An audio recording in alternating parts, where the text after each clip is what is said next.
Hello नमस्कार दोस्तों। मैं विकास आर्य आपका स्वागत करता हूं। आज का टॉपिक है अपना एटॉमिक स्ट्रक्चर। तो एटॉमिक स्ट्रक्चर का रिवीजन हम शुरू करते हैं। चलिए, electromagnetic wave radiation. Electromagnetic wave क्या होती है कि जो वेव होती है वो इलेक्ट्रिक फील्ड और मैग्नेटिक फील्ड दोनों के मध्य से गुजरती है, उसको इलेक्ट्रोमैग्नेटिक वेव बोलते हैं। और यहाँ पर ध्यान देने योग्य बात यह है कि इलेक्ट्रिक फील्ड और मैग्नेटिक फील्ड एक दूसरे के परपेंडिकुलर होते हैं और जो वेव की डायरेक्शन होती है वो इलेक्ट्रिक और मैग्नेटिक फील्ड के परपेंडिकुलर होती है। तो आपको इस तरह से समझिए, एक एक्स एक्सिस पे जा रहा होगा, एक वाई एक्सिस पे जा रहा होगा और एक वेव की डायरेक्शन होगी वो जेड एक्सिस पे होगी आपकी। ठीक है, ये होता है इलेक्ट्रोमैग्नेटिक वेव आपकी। अब बात करते हैं छोटी छोटी टर्मिनोलॉजी की जो इस चैप्टर को समझने में मदद करेगी। पहला है वेवलेंथ। वेवलेंथ को लैम्डा से रिप्रेजेंट करते हैं।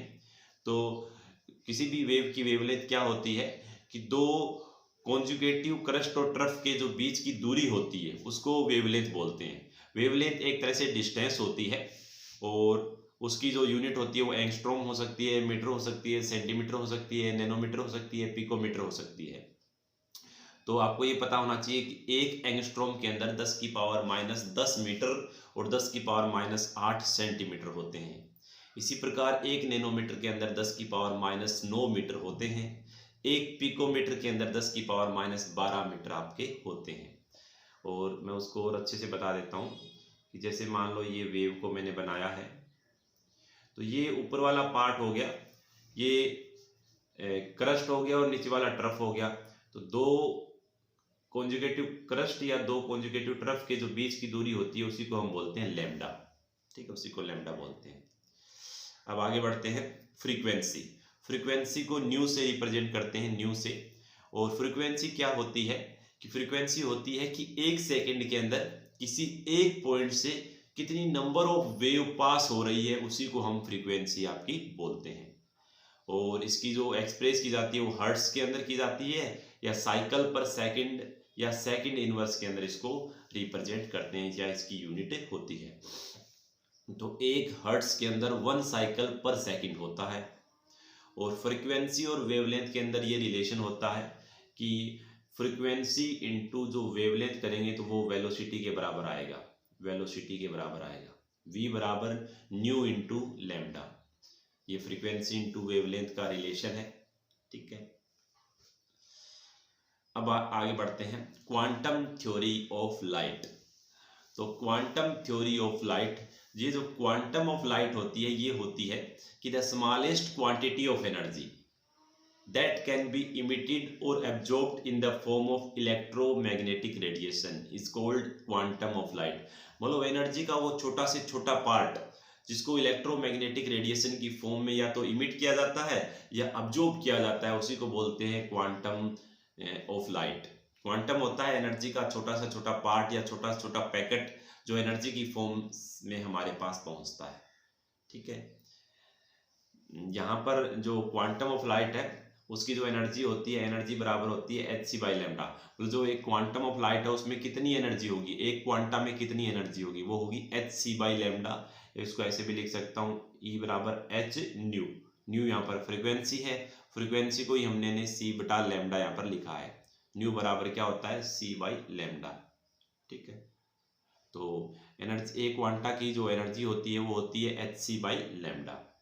तो यहाँ पर h होता है प्लैंक कांस्टेंट। प्लैंक कांस्टेंट की कांस्टेंट वैल्यू होती है, वो होती है 6.626 इंटू 10 की पावर -34 जूल सेकंड। ये प्लैंक कांस्टेंट की वैल्यू होती है। और c होती है वेलोसिटी ऑफ लाइट, वो होती है 3 इंटू 10 की पावर 8 मीटर पर सेकंड। और लैम्डा यहाँ पर होती है वेवलेंथ। ठीक है, तो इस प्रकार हम बता सकते हैं ये क्वांटा ऑफ लाइट का एनर्जी की वैल्यू है।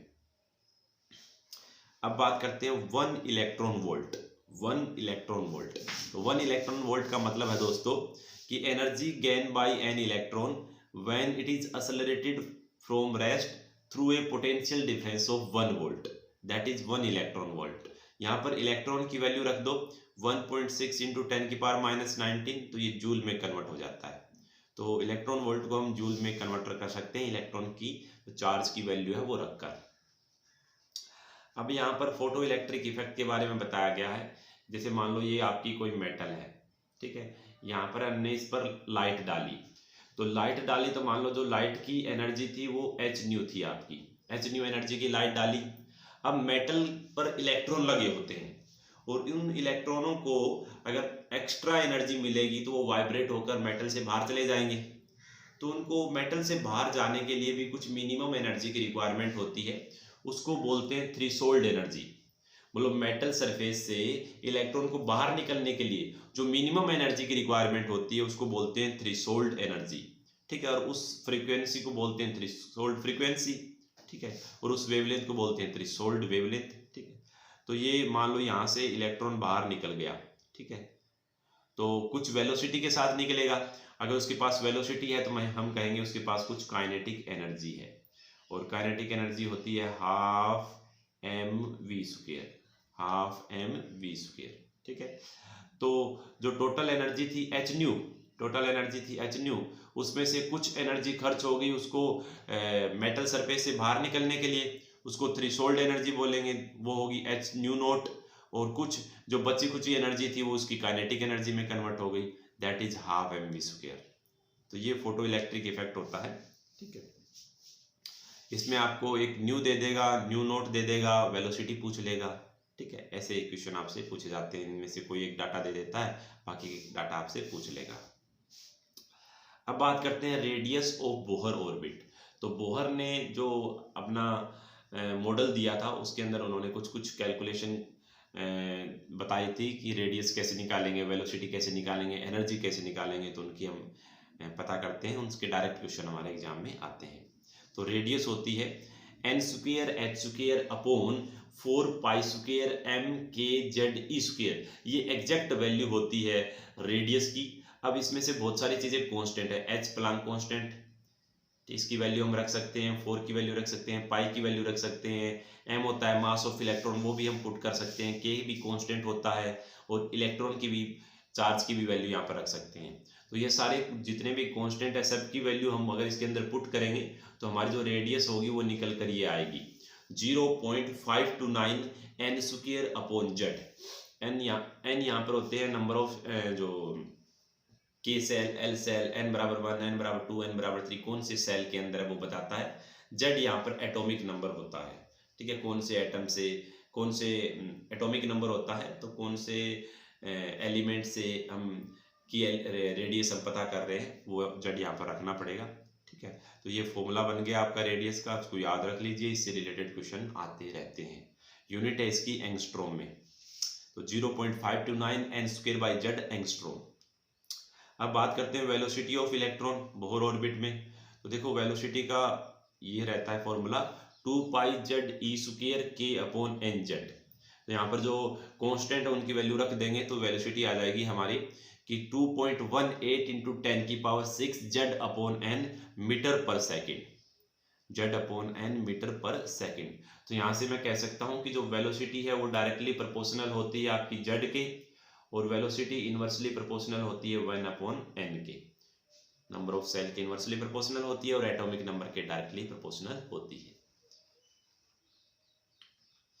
इसके बाद एनर्जी ऑफ एन इलेक्ट्रॉन।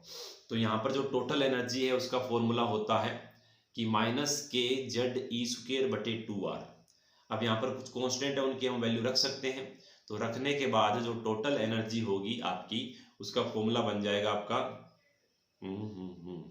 ये देखो यूनिट, देखो यहाँ पर इलेक्ट्रॉन वोल्ट पर यूनिट के अंदर इसके जो वैल्यू होगी वो रहेगी -13.6 Z square upon n square electron volt per atom.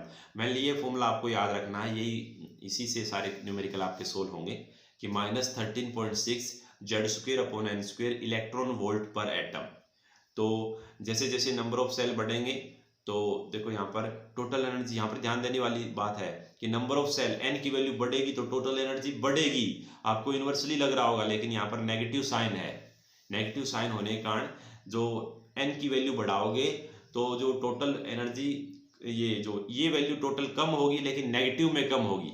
Negative में कम होने का मतलब एक तरह से बढ़ना ही होता है। तो एन की वैल्यू बढ़ाओगे तो टोटल एनर्जी बढ़ेगी और जेड की वैल्यू बढ़ाओगे तो टोटल एनर्जी यहाँ पर कम होगी, ठीक है। ये आपकी टोटल एनर्जी का फॉर्मूला था। अब इलेक्ट्रॉन वोल्ट को इन्होंने क्या कर दिया, जूल पर एटम में चेंज कर दिया। जूल पर एटम में कैसे चेंज करेंगे, आप इलेक्ट्रॉन ई की वैल्यू रख दो 1.6 इंटू 10⁻⁻19, तो आपकी ये इसमें कन्वर्ट हो जाता है, जूल पर एटम में ये कन्वर्ट हो जाता है। तो अभी तक हमने देखो रेडियस का फॉर्मूला पढ़ा कि 0.529 n²/z, वेलोसिटी का फॉर्मूला पढ़ा बोहर वेलोसिटी का कि 2.18 इंटू 10 वेलोसिटी का फॉर्मूला हमारा क्या था कि 2.18 इंटू 10⁻6 z/n, और हमने टोटल एनर्जी का फॉर्मूला पढ़ा कि टोटल एनर्जी होती है -13.6 z²/n² electron volt per atom. Electron volt per atom को जूल पर एटम में कन्वर्ट करने के लिए इलेक्ट्रॉन की वैल्यू यहाँ पर हम पुट कर देंगे तो वो कन्वर्ट हो जाएगा। अब देखो यहाँ पर जो एनर्जी होती है वो कई प्रकार की होती है, एक पोटेंशियल एनर्जी होती है, एक काइनेटिक एनर्जी होती है, और एक होती है टोटल एनर्जी। तो इन तीनों में क्या रिलेशन होता है, अगर तीनों में से किसी एक की वैल्यू आपको पता है तो आप बाकी तीनों की वैल्यू को आप कैलकुलेट कर सकते हो। जैसे कि हमको टोटल एनर्जी पता है, अभी हमने कैलकुलेट की है टोटल एनर्जी, तो टोटल एनर्जी और पोटेंशियल एनर्जी में रिलेशन होता है कि टोटल एनर्जी बराबर होती है पोटेंशियल एनर्जी के आधे के, पोटेंशियल एनर्जी बाई 2 होती है टोटल एनर्जी, और जो काइनेटिक एनर्जी होती है उसका माइनस कर दो तो आपकी टोटल एनर्जी आपकी आ जाती है। तो ये रिलेशन होता है, ये आपको ध्यान में रखना है, बहुत ही इंपॉर्टेंट रिलेशन है ये। सॉरी, अब आगे बढ़ते हैं। तो यहाँ पर कुछ डेफिनेशन है जो सिंगल इलेक्ट्रॉन सिस्टम के लिए वैलिड होगी। पहला है ग्राउंड स्टेट, तो जो लोवेस्ट एनर्जी स्टेट होता है, जहां पर एनर्जी सबसे कम होती है किसी भी एटम या आयन की, उसको बोलते हैं हम ग्राउंड स्टेट, और यहाँ पर n की वैल्यू रहती है 1। और ground state energy of hydrogen atom होगी -13.6, ground state energy of helium plus ion होगी -54.6। तो एनर्जी का फॉर्मूला आपको डायरेक्ट वो लगाना है, एनर्जी बराबर -13.6 z² अपॉन n²। तो यहाँ पर मतलब ग्राउंड स्टेट है तो n की वैल्यू फर्स्ट रख दो, और हाइड्रोजन है तो n की वैल्यू 1 रख दो, तो ये -13.6 आ गया। और अगर हीलियम की बात करूँ तो n की वैल्यू 1 रखना है यहाँ पर, क्योंकि ग्राउंड स्टेट है, और z की वैल्यू हीलियम के लिए 2 हो जाएगी, तो 2 रखोगे तो 2 का स्क्वायर 4, तो 13.6 को 4 से मल्टीप्लाई करोगे तो 15.4 आपका आ जाएगा। तो ये ग्राउंड स्टेट की बात हो गई। अब बात करते हैं एक्साइटेड स्टेट। तो एक्साइटेड स्टेट में क्या होता है कि जब जो सा भी एक्साइटेड स्टेट आपको बोले, आप ग्राउंड स्टेट में उतना जोड़ दो। जैसे फर्स्ट एक्साइटेड स्टेट है तो फर्स्ट एक्साइटेड स्टेट मतलब ग्राउंड स्टेट में 1 जोड़ दो, ठीक है, तो ये 2 हो जाता है। मतलब एक्साइटेड स्टेट क्या होती है, state of atom other than ground state, that is excited state. अगर मान लो सेकंड एक्साइटेड स्टेट बोले तो 2 + 1 कर दो, इसका मतलब n बराबर क्या हो गया, यहाँ पर 3 हो गया है। थर्ड एक्साइटेड स्टेट कहने का मतलब 3 + 1 कर दो, फोर्थ नंबर ऑफ स्टेट हो गई है ये। इसका मतलब nth एक्साइटेड स्टेट, तो n में 1 जोड़ दो, उतने नंबर एक्साइटेड स्टेट ये हो जाती है। अब बात करते हैं आयोनाइजेशन एनर्जी की। तो आयोनाइजेशन एनर्जी क्या होती है कि वो मिनिमम एनर्जी होती है जो रिक्वायर्ड होती है एक इलेक्ट्रॉन को ग्राउंड स्टेट से n बराबर इन्फिनिटी तक ले जाने के लिए, उसको हम आयोनाइजेशन एनर्जी बोलते हैं। तो आयोनाइजेशन एनर्जी हाइड्रोजन की क्या हो जाएगी, -30 मतलब प्लस में ही लेते हैं इसकी वैल्यू 13.6 इलेक्ट्रॉन वोल्ट, हीलियम के लिए 54.4, लिथियम के लिए 122.4। इसका मतलब जो फॉर्मूला होता है वो हो गया है 13.6 z²। आयोनाइजेशन एनर्जी का फॉर्मूला हो गया है 13.6 z²। बस z की वैल्यू रख दो, हाइड्रोजन के लिए z 1 हो जाएगा, हीलियम के लिए z 2 हो जाएगा, लिथियम के लिए z 3 हो जाएगा, और आपकी आयोनाइजेशन एनर्जी आ जाएगी। ये फॉर्मूला बन गया आपका। अब लाइन स्पेक्ट्रम बनता है हाइड्रोजन एटम का, तो उसका जो वेव नंबर निकालने का जो फॉर्मूला होता है, वेव नंबर बराबर होता है 1/λ। तो इसका जो n1 से n2 तक अगर कोई वेव जा रही है, n1 से n2 में कोई इलेक्ट्रॉन एक्साइट होके जा रहा है, तो उसमें वेव नंबर कितना आएगा, तो उस अगर वो पूछा जाए तो वो होता है वेव नंबर बराबर 1/λ/z², 1/n1² - 1/n2²। यहाँ पर n2 की वैल्यू ज़्यादा है n1 से, तो r यहाँ पर रीड वर्क कॉन्स्टेंट होता है, तो उसकी एक फिक्स वैल्यू होती है, कॉन्स्टेंट वैल्यू रहती है, 1.1 इंटू 10⁷ मीटर इनवर्स। आर की इस फॉर्म में भी आपको वैल्यू याद रखनी है। अच्छे एग्जामों में इस तरह की वैल्यू आपसे पूछी जा सकती है। आर की वैल्यू यहाँ पर देख सकते हैं मतलब प्लस में 13.6 इलेक्ट्रॉन वोल्ट अपॉन HC। ठीक है, आर की वैल्यू इस फॉर्म में भी आपको याद रखनी है। तो जब भी वेव नंबर पूछा जाए तो 1/λ बराबर RZ² 1/N1² माइनस 1/N2²। मान लो कोई इलेक्ट्रॉन N1 से N1 बराबर 1 से N1 बराबर मान लो 5 में जा रहा है, यहाँ जा रहा है, तो उसका आपसे पूछा जा सकता है वेव नंबर कितना है। तो ये आप फॉर्मूला यहाँ पर लगाएंगे। तो ये लाइन स्पेक्ट्रम ऑफ हाइड्रोजन हो गया। अब है स्पेक्ट्रम लाइन होती है हाइड्रोजन में, जैसे Lyman series, Balmer series, Brackett series, तो उनके बारे में बात करते हैं। ठीक है, तो जो लाइमन सीरीज होती है ये फर्स्ट स्पेक्ट्रल सीरीज होती है हाइड्रोजन की, और ये अल्ट्रा वोलेंट रीजन के अंदर पाई जाती है। कौन से रीजन में पाई जाती है दोस्तों? अल्ट्रा वोलेंट रीजन के अंदर पाई जाती है। और 1898 में लाइमन नाम के साइंटिस्ट ने इसके बारे में बताया था, इसके लिए इसको नाम दे दिया लाइमन सीरीज। इसकी जो वैल्यू होती है उसमें N1 बराबर 1 रखना होता है, और N2 आपका 2 से लेकर इन्फिनिटी तक कुछ भी हो सकता है। ठीक है, N1 यहाँ पर ग्राउंड स्टेट होगी और N2 आपकी कोई भी एक्साइटेड स्टेट हो सकती है हाइड्रोजन एटम की।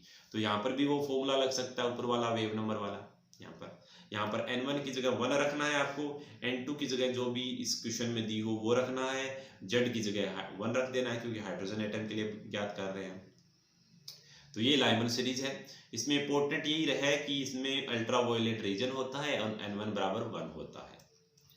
इसी प्रकार बाल्मर सीरीज की बात करूं तो ये सेकंड सीरीज होती है हाइड्रोजन एटम की, और ये विजिबल रीजन के अंदर आती है। याद रखना दोस्तों, विजिबल रीजन वो होता है जो हम आंखों से देख सकते हैं, जो डिफरेंट कलर हमको दिखते हैं वो सारे विजिबल रीजन के अंदर आते हैं। और बाल्मर सीरीज भी क्या होती है? विजिबल रीजन के अंदर आती है। उसमें N1 की वैल्यू होती है 2 और N2 आपका 3, 4, 5, 6 कुछ भी हो सकता है। ठीक है, अब बात करते हैं पास्चन सीरीज की। ये third series of hydrogen atom होती है, हाइड्रोजन स्पेक्ट्रम होती है, और ये इंफ्रारेड रीजन के अंदर आती है। इंफ्रारेड रीजन के अंदर आती है और इनमें N1 बराबर होता है 3। तो देखो दोस्तों, हमने पहले पढ़ा लाइमन सीरीज तो अल्ट्रा वायलेट रीजन, दूसरा बाल्मर सीरीज विजिबल रीजन, और तीसरा पास्चन सीरीज होती है इंफ्रारेड रीजन। अब बाकी की जो रिमेनिंग बच गई है वो सारी इंफ्रारेड रीजन में आती है। आपको शुरू की 2 याद रखनी है। ठीक है, और विजिबल रीजन को तो दिमाग में बिठा ही लो कि बाल्मर सीरीज होती है वो विजिबल रीजन के अंदर होती है।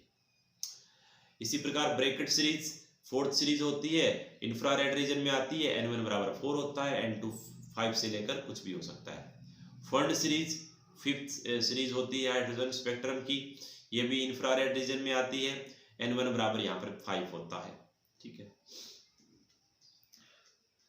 हम्प्री सीरीज ये 6th सीरीज होती है, ये भी इंफ्रारेड रीजन में होती है, N1 बराबर यहाँ पर 6 रहता है, और N2 आपका 7, 8, 9 कुछ भी हो सकता है। तो ये हमने हाइड्रोजन स्पेक्ट्रम के बारे में बातें की। अब देखिए आगे, wave mechanical model of atom. इससे पहले एक चीज और बता देता हूं मैं आपको। ये देखिए, ये बहुत सारी जो वेव होती है, radio wave, microwave, infrared, visible, UV, X-ray, gamma ray, cosmic ray, तो इनके बारे में आपसे पूछा जा सकता है कि इसमें वेवलेंथ किसकी ज़्यादा है, एनर्जी किसकी ज़्यादा है, फ्रीक्वेंसी किसकी ज़्यादा है, उसका ऑर्डर आपको पता होना चाहिए। ठीक है, तो जो विजिबल VR का मतलब होता है विजिबल रीजन, तो ये विजिबल जोन होता है जिसमें सारे कलर होते हैं। ठीक है, वो जोन होता है ये। इसके अलावा जो रेडियो वेव होती है, इसकी जो लैम्डा होता है वो सबसे ज़्यादा होता है, ये याद रख लो। जो रेडियो वेव होती है उसका लैम्डा सबसे ज़्यादा होता है। ठीक है, और कॉस्मिक से रेडियो की तरफ जा रहे हैं तो लैम्डा बढ़ता जा रहा है। तो लेकिन आप रेडियो का याद रख लो, बाकी सबका याद हो जाएगा क्योंकि उसके कम ही होता है। ठीक है, बाकी इसको याद करने की मैं एक ट्रिक बता देता हूँ। ठीक है, हम RMI VUXYC ऐसे याद रख लो इसको। इसके फर्स्ट लेटर उठा लिए मैंने, RMI VUXYC। ठीक है, उसको मैंने ट्रिक वगैरह बनाई थी जब पढ़ाता था क्लास में कि Radhe Maa is very ultimate X Y cartoon, ऐसे करके उसको याद करवाते थे हम कि Radhe Maa is very ultimate X Y cartoon. ठीक है, तो ऐसे आप याद रख सकते हो। इसमें ये रेडियो वेव है, इसकी वेवलेंथ सबसे ज़्यादा होती है। अब इधर जाओगे तो वेवलेंथ कम होती जाएगी, इसकी वेवलेंथ सबसे ज़्यादा, तो एनर्जी क्या होगी इसकी सबसे कम हो जाएगी। एनर्जी कम हो जाएगी, इसकी फ्रीक्वेंसी भी क्या हो जाएगी सबसे कम हो जाएगी। बस एक रेडियो वेव आप याद रख लो, बाकी चीज़ें आप इनसे रिलेट कर सकते हो। ठीक है, तो इस प्रकार आप इसको याद कर सकते हो, radio wave, microwave, infrared, visible, UV, X-ray, gamma ray, cosmic ray, उनके बारे में कंपैरिजन हम कर सकते हैं। ठीक है, और ये पूरी टेबल है, यहाँ पर सबके बारे में एक जगह लिख दिया गया है। जो लाइमन सीरीज होती है आपकी वो अल्ट्रा वायलेंट रीजन में आती है, बाल्मर सीरीज विजिबल रीजन में आती है, पासन इंफ्रारेड रीजन में आती है, बाकी की सारी क्या होती है इंफ्रारेड रीजन में ही आती है। बस इन तीनों के बारे में ध्यान में रख लो, Lyman ultra violet, Balmer visible, Paschen infrared. ठीक है, वेवलेंथ भी आप याद रख सकते हो, आपको ये वाली वेवलेंथ याद होनी चाहिए कि जो बाल्मर सीरीज होती है, जो विजिबल रीजन होता है वो 3800 से लेकर 7800 एंगस्ट्रॉम के बीच में रहता है, 3800 से 7800 एंगस्ट्रॉम के बीच में रहता है। ठीक है, इसके अलावा लाइमन में N1 होता है 1, N2 2 से कुछ भी हो सकता है, बाल्मर में N1 होता है 2, पास्चन में N1 होता है 3, ब्रैकेट में N1 होता है 4, फंड में N1 होता है 5, हेम्प्री में N1 होता है 6। ठीक है, ये चीज़ आपको ध्यान में रखनी है। इसके अलावा वेवलेंथ, वेव नंबर हमने देखा ही था कि 1/λ बराबर R Z square, 1/n1 square minus 1/n2 square, R यहाँ पर रिडबर्ग कांस्टेंट होगा। ठीक है, तो अब यहाँ पर हम बात कर रहे थे डी ब्रोगली कंसेप्ट की, तो वापिस आते हैं हम उसी पीडीएफ पे। तो ये है ड्यूल नेचर ऑफ इलेक्ट्रॉन के बारे में डी ब्रोगली हाइपोथेसिस से हमको पता लगा था, और उन्होंने कुछ एक दो फॉर्मूले दिए थे जिससे बार बार क्वेश्चन आते रहते हैं। पहला है कि जो वेवलेंथ होती है लैम्डा बराबर h/m c, सी यहाँ पर वेलोसिटी ऑफ लाइट है, तो इसको ऐसे भी लिख सकता हूँ, लैम्डा बराबर h/m v। ठीक है, v वेलोसिटी हो गई, वेलोसिटी ऑफ लाइट यहाँ पर c रख दिया गया है। ठीक है, तो अगर जब इलेक्ट्रॉन की बात करेंगे तब यही यूज करेंगे हम, लैम्डा बराबर h/m c, और बाकी किसी और नॉर्मल एटम या बॉल या किसी भी चीज़ की बात करेंगे तो ये वाला फॉर्मूला हम यूज करेंगे। इसके अलावा इनकी अलग अलग फॉर्म और भी होती है। ठीक है, इसको ऐसे भी लिख सकते हैं, लैम्डा बराबर h/p, p यहाँ पर मोमेंटम होता है मास इनटू वेलोसिटी, तो ऐसे भी हम उसको यूज कर सकते हैं। अब इसका एक और फॉर्म है, देखो कि लैम्डा बराबर h/√2m into kinetic energy. m यहाँ पर मास ऑफ इलेक्ट्रॉन है और यहाँ पर काइनेटिक एनर्जी है इलेक्ट्रॉन की। तो काइनेटिक एनर्जी, अगर हमको चार्ज और पोटेंशियल पता है इलेक्ट्रॉन का, तो काइनेटिक एनर्जी को लिख सकते हैं हम charge into potential, Q into V. तो फॉर्मूला बन गया हमारा लैम्डा बराबर h/√2m into charge into potential. ठीक है, ये आपका डी ब्रोगली हाइपोथेसिस हो गया। ये तीनों फॉर्मूले आपको ध्यान होने चाहिए, इससे रिलेटेड क्वेश्चन आते ही आते हैं। ठीक है, बहुत इंपॉर्टेंट फॉर्मूले हैं। आगे है हमारा हाइजेनबर्ग अनसर्टेनिटी प्रिंसिपल। तो हाइजेनबर्ग ने बताया था कि किसी भी मूविंग पार्टिकल की हम किसी एक समय पर एग्जैक्ट पोजीशन और एग्जैक्ट मोमेंटम उसका एग्जैक्ट नहीं बता सकते। अगर हम उसका कैलकुलेट करने जाएंगे तो उसमें कुछ न कुछ एरर रहेगी, कुछ न कुछ गलती रहेगी। ठीक है, उसी को उन्होंने बताया था कि del x dot del p greater than equal to होगा h/4π के। कहने का मतलब डेल एक्स होता है चेंज इन पोजीशन, एक्स यहाँ पर पोजीशन है, तो डेल एक्स क्या होगा, एरर इन पोजीशन या चेंज इन पोजीशन।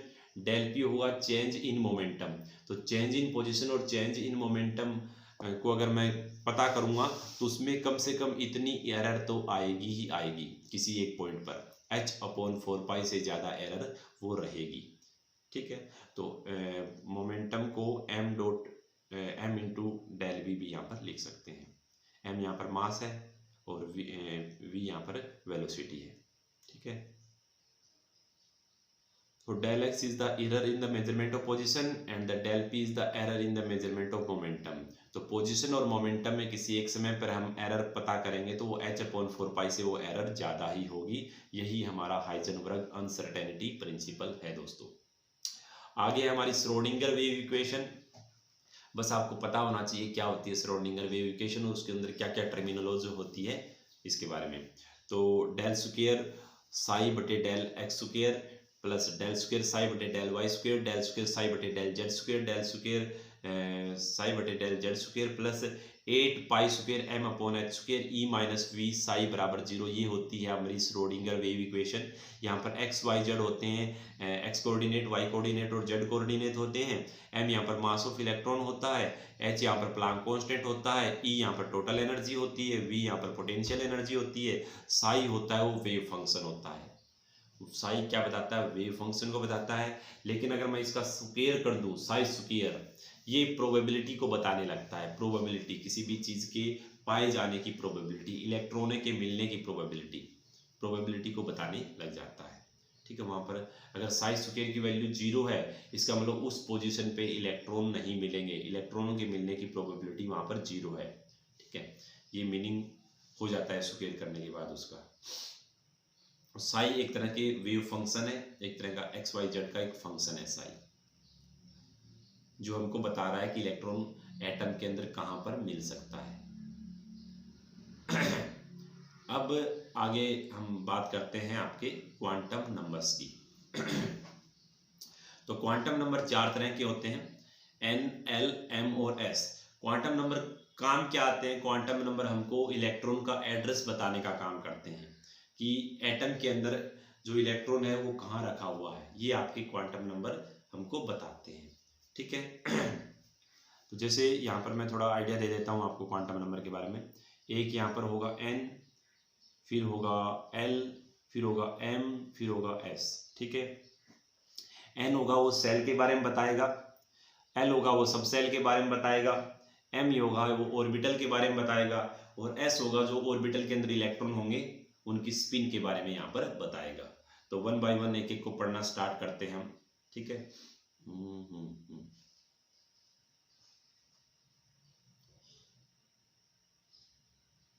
ठीक है दोस्तों, तो पहला है प्रिंसिपल क्वांटम नंबर, जिसको हम एन से डिनोट करते हैं। इसको बोहर ने हमको बताया था। ये बताता है आपको साइज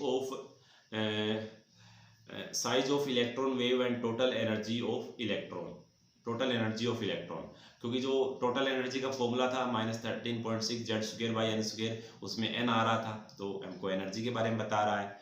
बाकी साइज के बारे में बताता है, जैसे आपने देखा होगा छोटी क्लासों में कि K shell, L shell, M shell, N shell. ठीक है, जैसे मान लो ये न्यूक्लियस है, इसके बाद K shell, L shell, M shell, N shell. ठीक है, या उसको n बराबर 1, n बराबर 2, n बराबर 3, n बराबर 4 हम बोल सकते हैं।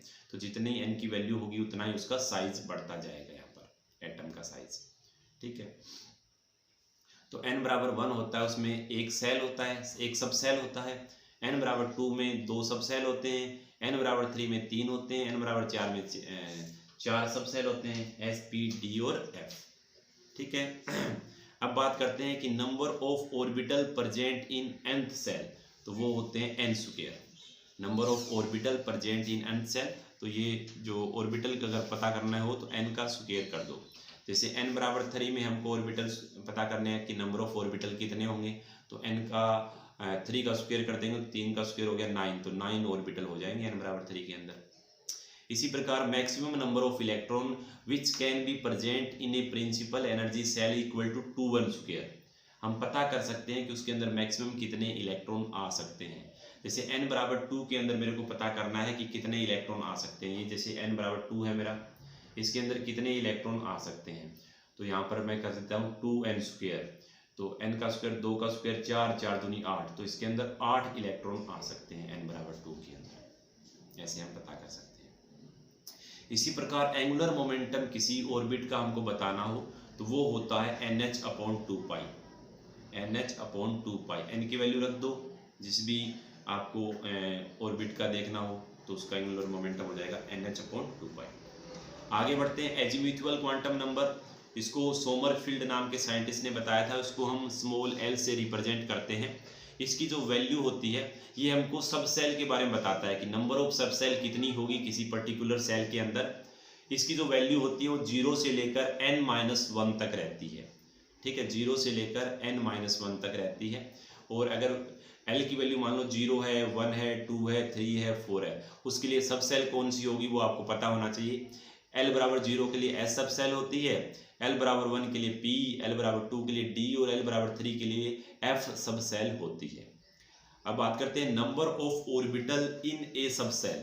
किसी एक ऑर्बिटल के अंदर सब सेल की नंबर कितने हो सकते हैं, वो होते हैं 2l+1। जैसे मैं बात करता हूँ पी सब सेल के अंदर नंबर ऑफ ऑर्बिटल कितने होंगे, तो पी के लिए वैल्यू होती है 1, ठीक है, तो यहाँ पर मैं पी के लिए वैल्यू रख देता हूँ 1, तो 2 × 1+1, तो ये हो गए 3। पी के अंदर 3 सब सेल होंगे, कहने का मतलब पी के अंदर 3 डब्बे बनेंगे ऐसे। एस के अंदर एक सब सेल होता है तो इसका एक ही डब्बा बनता है।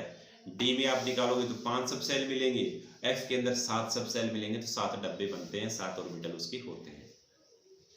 इसके बाद maximum number of electron in a particular सब सेल, तो 2l+1 को 2 से मल्टीप्लाई कर दो, आपको मैक्सिमम नंबर ऑफ इलेक्ट्रॉन मिल जाएंगे, क्योंकि एक ऑर्बिटल के अंदर 2 इलेक्ट्रॉन आते हैं। अगर आपको नंबर ऑफ ऑर्बिटल पता लग गया तो उसको डबल कर दो, आपको नंबर ऑफ इलेक्ट्रॉन पता लग जाएंगे। अब है ऑर्बिटल एंगुलर मोमेंटम, अभी हमने पढ़ा था ऑर्बिट एंगुलर मोमेंटम, यहाँ है ऑर्बिटल एंगुलर मोमेंटम, तो इसका फॉर्मूला हो जाता है h/2π √l+1, √l+1, ठीक है। h/2π को h बार करके भी लिखा जाता है, ठीक है, ठीक है। तो orbital angular momentum of s orbital 0 होता है, क्योंकि यहाँ पर l की वैल्यू उसके लिए 0 पुट करते ही पूरा 0 बन जाता है। इसी प्रकार ऑर्बिटल एंगुलर मोमेंटम p के लिए l की वैल्यू होती है 1, तो l की जगह 1 रख दूंगा तो 1 √1 × 1+1, तो ये हो जाएगा √2 × h/2π। d की बात करूँ तो d के लिए जो l की वैल्यू होती है 2 रखना पड़ेगी, तो वो मेरा फॉर्मूला में रखूँगा मैं 2 × 2+1 h/2π। तो देखो ये हो जाएगा 2 और 1 3, 3 दूनी 6, तो √6 h/2π, 2 और 1 3, 3 दूनी 6, l की वैल्यू में यहाँ पर d के लिए रखनी है 2, तो √6 h/2π होगी दोस्तों, यहाँ पर √3 गलत लिखा है, ठीक है, √6 हो जाएगी। अब बात करते हैं मैग्नेटिक क्वांटम नंबर की, ठीक है, तो उसको m से रिप्रेजेंट करते हैं, और मैग्नेटिक क्वांटम नंबर की जो वैल्यू होती है -l से लेकर वो हो सकती है +l तक, इंक्लूडिंग 0, 0 भी इसमें इंक्लूड होता है, ठीक है। और हर एक वैल्यू हमको एक ऑर्बिटल के बारे में बताती है, ठीक है, हर एक वैल्यू हमको एक ऑर्बिटल के बारे में बताएगी। जो s सब सेल होता है उसमें केवल एक ऑर्बिटल होता है, p सब सेल में आपके 3 ऑर्बिटल होते हैं, px, py और pz। d सब सेल में आपके 5 ऑर्बिटल होंगे, dxy, dyz, dzx, dx²y², dz², और f सब सेल के अंदर आपको 7 ऑर्बिटल होंगे, ठीक है। तो ये मैग्नेटिक मोमेंट की मदद से हम ये ऑर्बिटल कितने होंगे ये पता कर सकते हैं, और कौन कौन से होंगे ये पता कर सकते हैं, ठीक है।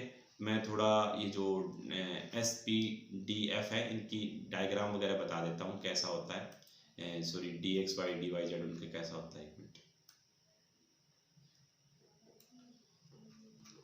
ये देखिए जो S1s होता है वो ऐसा होता है, s ऑर्बिटल ऐसा होता है, ठीक है। p होता है उसमें 3 होते हैं, px, py और pz। तो जो px होगा वो x एक्सिस के अराउंड होगा डंबल शेप में, py होगा वो y एक्सिस के अराउंड होगा, pz होगा वो z एक्सिस के अराउंड ऐसे डंबल शेप में होगा। ये ऑर्बिटल बताते हैं कि जो इलेक्ट्रॉन होंगे वो, जैसे px है ये बताएगा कि इलेक्ट्रॉन केवल x एक्सिस के अराउंड ही होंगे इस एरिया के अंदर।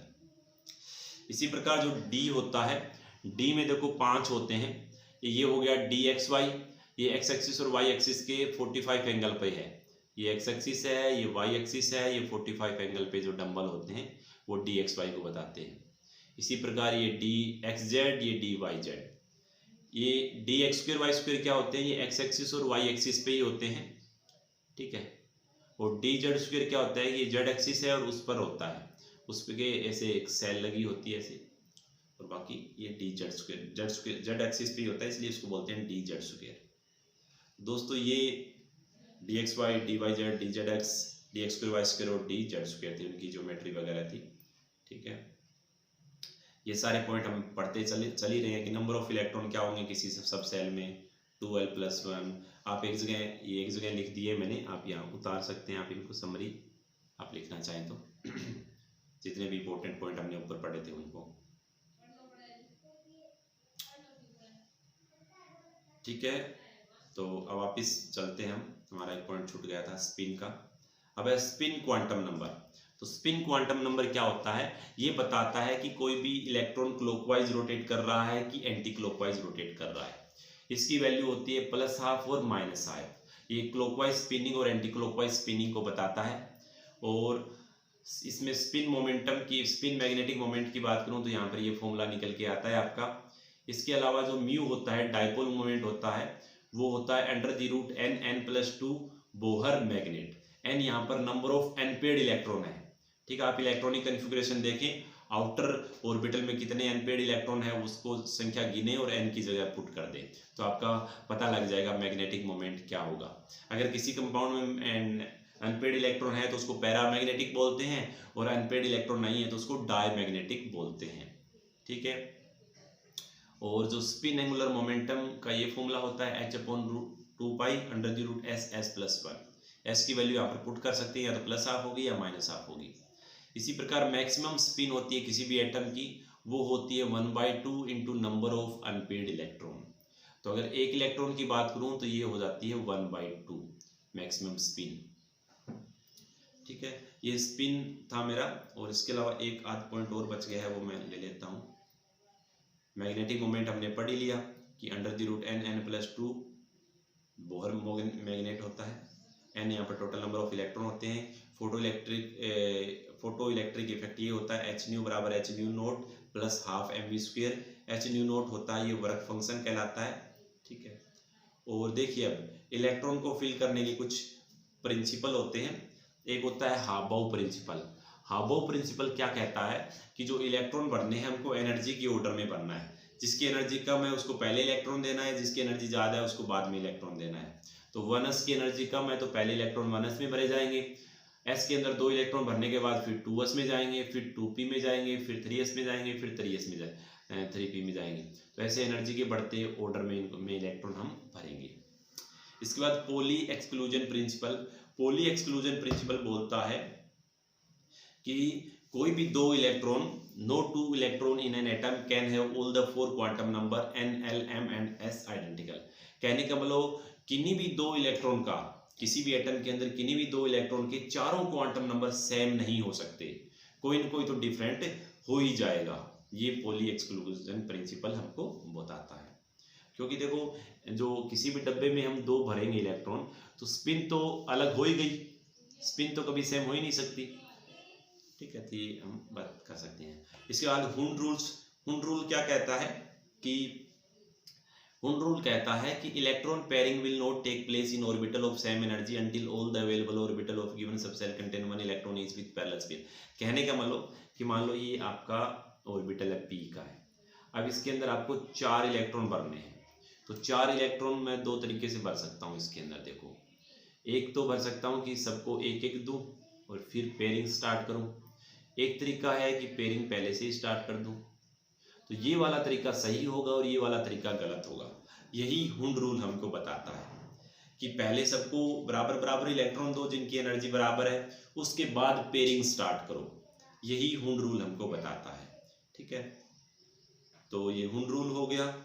अब आइसोस्टीयर्स क्या होते हैं कि compound which have same number of electron and atom called isostere. जैसे CO2 और N2O होता है, इसमें नंबर ऑफ इलेक्ट्रॉन सेम होते हैं और वो देखने में भी सेम लग रहे हैं। ठीक है, एटम भी सेम तरह के दिख रहे हैं, मतलब CO2 N2O 3 एटम, इधर भी 3 एटम।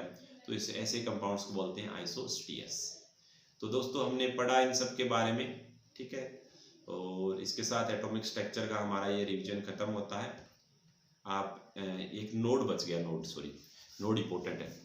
नोड क्या बताता है कि वहाँ पर जहाँ पर इलेक्ट्रॉनों के मिलने की प्रोबेबिलिटी 0 होगी उसके वो नोड बताता है। तो रेडियल नोड क्या होता है? रेडियल नोड होता है कि कितनी रेडियस पे इलेक्ट्रॉन नहीं मिलेंगे, तो उसको निकाल सकते हैं हम n-l-1। ये रेडियल नोड का फॉर्मूला है। इसी प्रकार एंगुलर नोड होता है l और टोटल नोड होते हैं n-1। रेडियल और एंगुलर को जोड़ दो तो टोटल नोड आपके आ जाते हैं। ठीक है, तो जैसे मैं कोई भी एग्जांपल लेके देता हूँ आपको। जैसे 2p है, इसके अंदर आपको तीनों बताने हैं। तो देखो यहाँ पर ये जो संख्या होती है वो n के बारे में बताती है। तो n की वैल्यू यहाँ पर हो गई है 2, और P के लिए L की वैल्यू होती है 1, S के लिए 0, P के लिए 1, D के लिए 2। तो हम रखते हैं, पहले में रखते हैं, तो n बराबर 2 -1 तो इसमें रेडियल नोड हो गया 0। एंगुलर नोड की बात करूं तो इसमें 1 हो जाएगा, और टोटल नोड की मैं अगर बात करूं तो 2 - 1 तो ये हो जाएगा 1। ठीक है, इस प्रकार हम किसी के लिए भी नोड बता सकते हैं। तो इसके अलावा ये टेबल यहाँ पर पूरा सबको समराइज कर दिया गया है। Subshell S P T F, value of L 0 1 2 3। M की वैल्यू क्या हो सकती है? M की वैल्यू -L से +L हो सकती है, 0 भी इंक्लूड रहता है, इसमें 0 हो गई है। यहाँ पर देखो 0, इसके अलावा +1 -1 -L to +L, तो +1 -1 टोटल कितनी वैल्यू हो गई है? टोटल 3 वैल्यू हो गई है। यहाँ पर देखो 2 है तो -2 से +2, तो -2 -1 0 +1 +2 टोटल 5 वैल्यू यहाँ पर हो गई है। इसी प्रकार 3 के लिए -3 से +3, तो -3 -2 -1 0 +1 +2 +3 टोटल 7 वैल्यू हो गई है आपकी। और जितनी नंबर ऑफ ऑर्बिटल होंगे उतने ही आप उसके डबल आप नंबर ऑफ इलेक्ट्रॉन फील कर सकते हैं, क्योंकि एक ऑर्बिटल में 2 इलेक्ट्रॉन आ सकते हैं, तो उसके डबल कर दोगे तो अपना मैक्सिमम नंबर ऑफ इलेक्ट्रॉन आपको पता लग जाएंगे। तो ये हमने एटॉमिक स्ट्रक्चर का रिवीजन मारा है दोस्तों। आपको ये रिवीजन पार्ट कैसा लगा हमको बताइए, और हमारी ये कोशिश कैसी लग रही है इसके बारे में भी हमको बताइए। जय हिंद, जय भारत दोस्तों, जुड़े रहिए।